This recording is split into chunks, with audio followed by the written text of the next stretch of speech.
da farko dai suna na Muhammadu Aminu Ibrahim Daurawa. An haife ni a garin Kano a unguwar Kofar Mazugal, gida mai lamba ta 32 a 1 ga watan 1 1969. Kakanmu babban malami ne, ana kiransa Malam Muhammadu Bila. Shi ma mahaifina Malam Ibrahim mai tafsiri babban malami ne da yake yin ba da karatun alkur'ani da kuma karatun fikihu. Yana ma yin tafsiri duk ranar litinin da ranar alhamis a fage layin zakara mai neman suna tun wancan shekaru na 1960. To kaga kenan karatu daga gida aka fara, kuma shi mahaifinmu ya yi dami firamare, amma muna gama firamare sai ya ce ba za mu ci gaba ba sai mun haddace alkur'ani. Saboda haka muka shiga karatun alkur'ani. Allah ya taimake ni na haddace alkur'ani, sannan ya haɗa ni da manyan abokansa da suke karanta tafan fikihu da hadisi da luga da nahau. Na ci gaba da yin karatu. Shi yasa ma lokacin da na yunkurin zan shiga secondary school na yi girma. Lokacin ba a riga an raba secondary karama da babba ba, ana yin zuwa form 5. To da aka sai aka sani a aji 4, na yi aji 2, na yi shekara 2 kawai. Hakanan kuma ya haɗa ni da manyan malaman da na je na yi gyaran tilawa a gurinsu, har sai da na yi satu tukunna na rubuta alkur'ani da ka. To sannan kuma sai ce to yanzu kowa ya samu yanci, lokacin ma ya riga ya rasu. Ta ma ya ba da wasiya ga wani abokinsa Malam Iliyasu cewa idan 'ya'yansu sun yi karatun addini ya ba su dama, wanda yake son ya shiga ya je ya shiga. To sai na je na zana wa ek private a 2000, shine na samu makin da ya bani dama in shiga jami'a. Ta ma ban shiga ba sai da na je na yi karatun kwamfuta, farkon fitowa kwamfuta lokacin. To daga baya kuma 2004 na shiga jami'an Bayero. Ba na mantawa da Profesa mai kaba, Allah ya ji kansa. Na zo na yi rijista na shiga Islamic Studies da Hausa, sai ce mun aiwa wannan abin da kai ta yi a rayuwarka ba shi kamata ka zo kai ba, da shi da Associate Professor Malam Gausu suka ce mun lalle na dawo bangaren abin da ya shafi Mascom. To na shiga Mascom, na hada da tarihi, history da kuma abin nan. So haka dai na fara, kuma Allah ci ikonsa dai ban gama biyu nan ba. Dan da yawa in na shiga biyu sai su ta dariya, malai aka na ce ai a lokacin abubuwa sun fara min nauyi, an sanni tun da na shiga ana bi na yu mutane. Kuma ka san malamai da ɗalibai yadda ake, in ɗalibi ya shigo mai farin jini da mutane ana ta bin sa, za ta samun karafkiya da sauransu. To sai na koma kuma na shiga wata jami'a da take a Benin, amma suna da reshe a nan Kano. To shi ma mun yi wajen shekara 3 sai kuma aka ce lokacin an kori jami'o'in da ba su da rijista a Najeriya, suka ce sai dai a koma Kwatano a karasa shekara guda a can. Nan ma dai na ga to me zai kai ni Kwatano in shekara da sauransu, nan ma na watsar. Karshe dai sai online na shiga da karatu, tunda alhamdulillah dai ni ba ana yin karatu ne don na samu aikin gwamnati ko don ne wani aiki ba. Abin da nake yi na kasuwanci da noma da kiwo da ilimi da ya neman sa da ya dashi ya ishe ni rayuwa, amma dai ina buƙatar faɗaɗa ilimi da karatu. Shi yasa ba na sauri a wannan bangaren. Yanzu na yin digiri kusan guda 2 online a fannin abin da ya shafi sociology da kuma Islamic studies. To akwai su da yawa gaskiya. Akwai wani Malam Idi Kajin, babban malami ne a unguwar Koki. Na karanta mukama da shu'ara da fiqhu da hadis. Akwai Malam Zakar mai littafi wanda shi ma na yi karatun Muktasar Khalil a hannunsa. Akwai wani Malam Ibrahim unguwar Madabo, shi ma na yi karatun fiqhu da hadisi da tafsiri a gurinsa. Akwai wani Malam Abubakar da yake a unguwar Koki, shi ma na yi karatun fiqhu da hadisi da lugha a gurinsa. Akwai wani Malam Usman a Gwammaja, shi wannan na shekara kusan 15 ina karatu, sai da na sauke littattafai a gurinsa sun kai wajen 30 da wani abu. Ina dai kirgawa, ina sa date ko wani littafi, sai da na ga littafin da na sauke daban-daban guda 61. Yanzu waɗannan littattafai su ne ma nake ta muraji'ar su, wanda zan yi tar muraji'ar su har ƙarshen rayuwa. To sai ko malamai haka na zamani, akwai Professor MK Yunus wanda mun yi karatun nahau da lugha da tafsiri da kuma Profesa Dr. Abubakar Jibrin, shi ma na yi karatu a gurinsa na tauhidi. Akwai Dr. Aminu Abubakar, shi ma na yi karatu na tauhidi a gurinsa. Akwai kuma lokacin da aka buɗe Darul Hadith, shi ma na fara zuwa karatun Sahihul Bukhari wajen Dr. Ahmad Bamba. Ayar da tafi bani wahala a wajen hadda na farko iza ta dayantum, ayar da tafi kowace tsawo Alkur'ani, kusan sumuni ɗaya ce, tana cikin suratul Baqara. Sai kuma yusikumullahu fi auladikum wajen maganar gado, shi ma sumuni ne kaɗan, ba shi da tsawo, amma kuma saboda maimaita kalmomi da aka ta iri ɗaya a ciki, da waɗannan gurare wato ba zan manta da su ba wajen wato hadda. To ban rubuta Alkur'ani gaba ɗaya ba, abinda na shine da na yi satu 3 aka ce na sha fari, to sai na fara rubutun na kai izu 30, sai kuma wani dalili ya sa ban ka, har yanzu yana nan wannan izu 30 ɗin, amma ban ƙarasa rubutun ba. Mafi munin abin da har yanzu ya kasa fita daga raina shine wani abin takaici da ya faru da kuma wani abin tausayi da ya faru. Abin takaicin shine wani mutum da yake neman 'ya'yansa mata, 'yan mata guda 2, ya kori babarsu, ya mai da waɗannan 'ya'ya nasa 'yan mata guda 2 kamar su ne matansa, har sai da aka shekara guda a haka. Yaran suka gaji da irin wannan abin takaici da mahaifinsu yake musu, suka zo suka kawo ƙara. Muka bincika, muka kira uwa, muka kira shi, muka haɗa shi da Allah, muka masa magiya ya gaya mana gaskiya. Idan shaidan ne ya rinjaye shi ya aikata haka, ya yadda cewa ya aikata. Sannan abu na biyu, akwai lokacin da 'yan Hizba suka tafi zagaye, sai suka kamo wata mata a matsayin, an kama ta a matsayin karuwa, amma da aka kawo ta sai ta fashe da kuka. Su kuma mafi yawan ba kuka suke yi ba, jira ma suke a sallame su a kai su kotu. Sai na ce a ware ta, na tambaye ta me sunanki, me da yasa kika shiga wannan? Ta ce wallahi wannan abin dole ya sa ta shiga. Me ya faru? Ta ce mijinta ya mutu, ya batta da 'ya'ya, 'ya'yan nan sun kai har guda 8. Ta nemi taimako, ta nemi abinci, ta nemi sa su a makaranta, duk inda ta je ko sai a nemi a lalata da ita. Ta yi iyayenta, ta ce ta yi sana'ar wanke-wanke, ta yi sana'ar girki, sana'o'i iri-iri, amma ba ta samun wadatar za ta iya ba yaran abinci balle su je makaranta. Muka ce to muna so mu tabbatar da gaskiyarki, amma za mu ɓoye sunanki mu sa a bincika. Aka bincika, aka tabbatar haka ne. Lokacin da aka je gidan ma, yaran ma suna kuka, suna jin yunwa, suna jiran dawowarta. To waɗannan abubuwan guda biyu, na uwa da ta shiga harkar karuwanci don ta ci da 'ya'yanta saboda tsabar talauci da wahala da kunci, da kuma wancan lalataccen uba wanda yake neman 'ya'yansa, waɗannan abubuwa guda biyu duk sanda na tana su wato nakan ji takaici.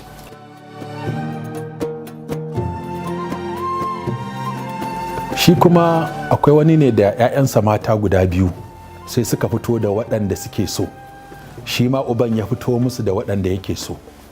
Suka ce baba ga waɗanda muke so, shi ma uban ya ce ni kuma ga waɗanda nake so. Suka ce baba ba ma son waɗanda ka kawo, shi ma ya ce 'ya'yana ba na son mazan da kuka kawo. Rigima ta ɓarke, har ya saki uwarsu saboda sun ƙi su auri waɗanda ya kawo. Ya kori yaran nan, ƙarshe suka je wajen kwamandan mu na Hizba da ke Dala, Allah ya ji kansa ya rasu. Sai uban ya haɗa baki da lauya, aka kama kwamandan cewa an kama shi a matsayin ya saci yaran ko ya je ya ɓoye su. Aka kai shi wajen kwamishina a police, aka je aka rufe shi. Da na samu labari, na je na samu kwamishina a police, na yi masa bayanin yadda abin ya faru. Aka kira mahaifin, aka kira kwamandan, aka kira yaran, suka yi bayanin abin da ya faru. To wannan matakin cewa uba bai da iko ya wa yarsa auren dole, mutukar ta yi wayo, ta san ga wanda take so, ba zai tilasta ta aure wanda take so ba. To muka kai shi kotu ta ɗaura ma yaran aure. Sannan akwai kuma wanda ya zo shi kuma uban ya ƙi aurar da yarsa. Ita kuma yar tana da ɗan ya kai shekara 18. Muka sa ɗan, aka ƙwace damar daga hannun uba, muka sa ɗanta ya ɗaura mata aure. Sannan akwai wanda yawa matarsa saki 3 gaba ɗaya a kalma ɗaya. Aka ce babu komai tsakaninsu, kamar yadda mazhabar mu ta Malikiya ta tafi a kai da wasu mazhabobi. Saboda haka sai suka ci gaba kuma da zaman daduro. to da na samu labari sai na sa aka gayyato su, na ce me yasa bayan kai matarka ce ka mata saki uku kuma yanzu ka dawo kana wani zama da ita ba na shari'a ba. Ice malam duk mun ne fatawa a wajen malamai sun ce ai lalle ba za ta dawo ɗaki na ba sai ta auri wani, ni kuma kawai ce mata ne na sake ta saki uku a kalma ɗaya. Na ce a takarda ka faɗa ko da baki? Ce a takarda. Ya kawo min takardar na karanta, na ce to wannan akwai mazhaba cikin mazhabin malamai da suka yadda saki uku za a iya mai da shi saki ɗaya, amma ba malikiya bane, ba shafi'iya bane, ba hanbaliya bane, ba hanafiya bane. Wasu malaman ne su ma daban, kuma sun kawo hujjojinsu da dalili. Idan za ka samo alƙalin da zai mayar maka da matan nan, ni kuma zan rubuta maka fatoyin malamai akan cewa za a iya mayar da saki uku a kalma ɗaya, ba fa saki uku daban-daban ba, saki uku a kalma ɗaya za a iya mai da shi ɗaya a maima da matarka. Idan ya samu alƙalin da ya amince, ni kuma na rubuta fatoyin da malaman da littattafan da references ɗin duka na buga, na sa sunana, na sa matsayina, na baya aka kai wa alƙali ya karanta, ya ce ya gamsu da wannan fatawa, ya buga sitamfi aka maimar da matarsa. Lokacin da aka kori wasu 'yan hizba na local government 8 saboda rigingimin siyasa, ciyamomi da suka matsa suka rike albashin 'yan hizba suka ce ba za su ci gaba da ba su albashi ba sai an cire su daga hizba. Na ga adadinsu da yawansu, tunda muna da 'yan hizba 10,000, amma a lokacin waɗanda abin ya shafa sun kai kusan mutum 1,000. To wannan abu na wato ya dame ni sosai, musamman yadda na ga waɗannan jajirtattun mutane ne suna aiki, sun kware akan aikin, sun daɗe suna yi tun shekara da shekaru, har ma jama'a sun san su da aikin, amma lokaci guda saboda an samu canjin gwamnati, an samu canjin ciyamomi a local government, suka matsa sai da aka kore su. To wannan abu wato baya min daɗi duk sanda na tuno shi. Shi yasa da muka zo tenuwa ta biyu, na yi ƙoƙari aka ɗauke albashin 'yan hisba daga hannun local government aka dawo da shi finance. To gaskiya tambayar da aka fi yi min shine tambaya akan aure.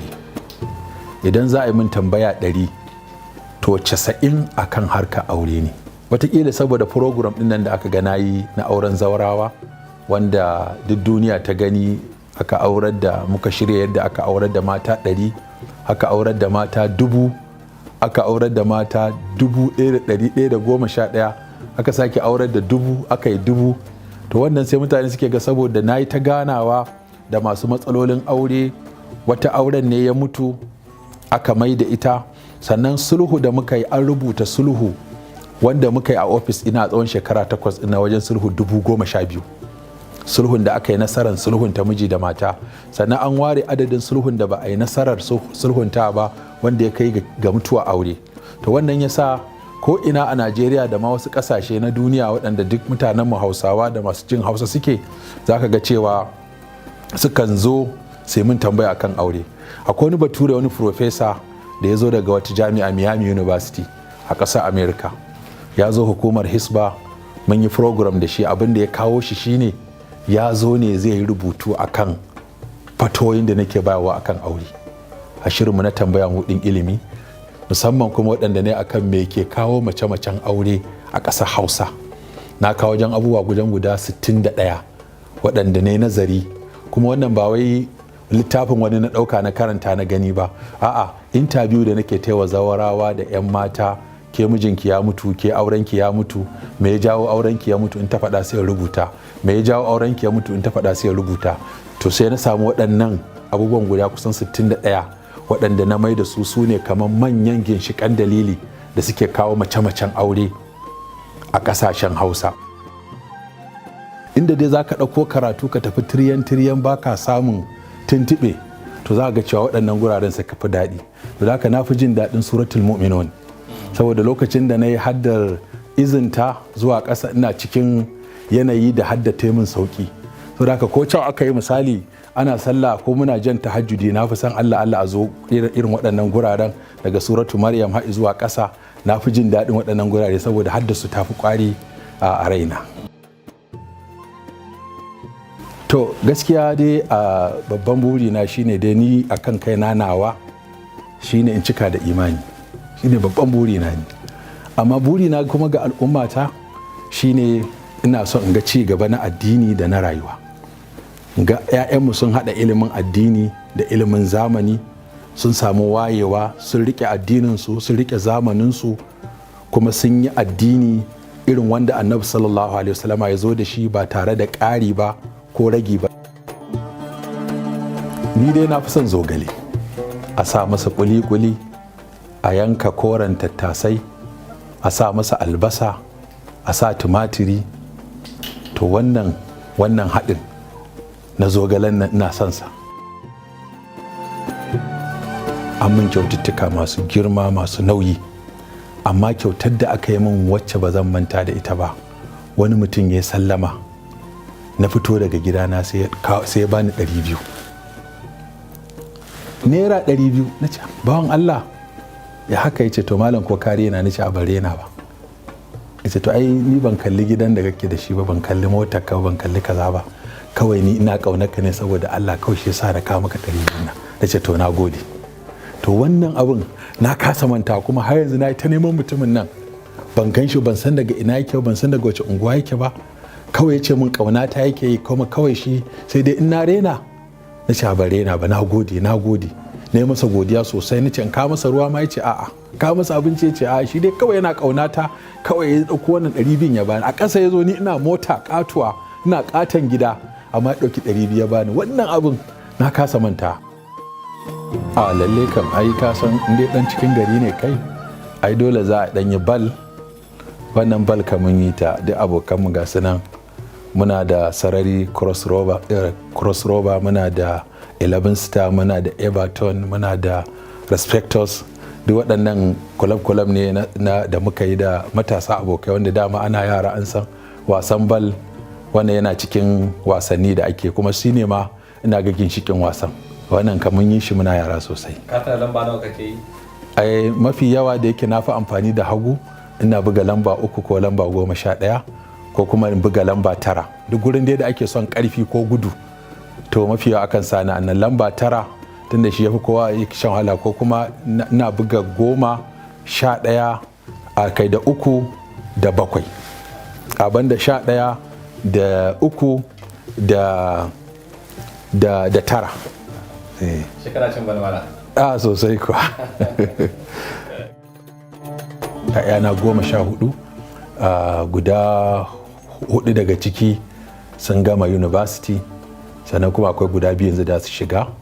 2 daga ciki sun yi aure, ina da mata guda 3. Malam zai cike ne ko da cike ba? A dai tsaya a haka, kakka sa su ce program ɗinka ya zama kaza. Banni da su a haka dai, a dai tsaya a haka. Kuma alhamdulillah muna zaman lafiya, dukkaninsu sun yi karatu. Wannan yanzu tana digirinta na 3, duk dai suna karatu, kowace ta yi digirinta alhamdulillah, kuma mun kafa makaranta mu da su muna koyarwa. To lalle bai zo gare ni lokacin da ake faɗa ba, tun da ba mai shigowa guri na, kuma wanda suka shigo ba sa gaya min cewa an ce na mutu. Sai bayan tukuna an kusa sallama ta, na dawo hayyaci na, tunda a lokacin an riga an samun oxygen da ita nake kusan awa 13 ake samun ita, ba ma na iya numfashi sai da oxygen. Kuma an zo an auna an ce ba a ga corona ba, ni kuma gashi ba na iya numfashi sai da oxygen. To haka dai muka zauna har wannan lokaci, kuma da yawa an dauka, ni ma kaina na dauka na mutu, da naji ana ta faɗa daga baya an ce na mutu. Har nace to a bani takarda mai yiwa mutuwa ce ta zo dab, rubuta abubuwan da nake so in sake rubutawa na wasiya, da abubuwan da nake so a yi da wanda nake so a bari, da wasiya ga 'ya'ya da mata da abokai da masoya da sauran abubuwa. Haka na sake jaddada wasiyata. Da kuma sai na ga har an sallame ni dai ban mutum ba, na tafi Abuja ne kwana 58, na dawo ne ga ban mutum ba. Na ce to ina ga Allah cikin rahamarsa ba yanzu ne lokacin mutuwa ba, amma dai yana nan tafi.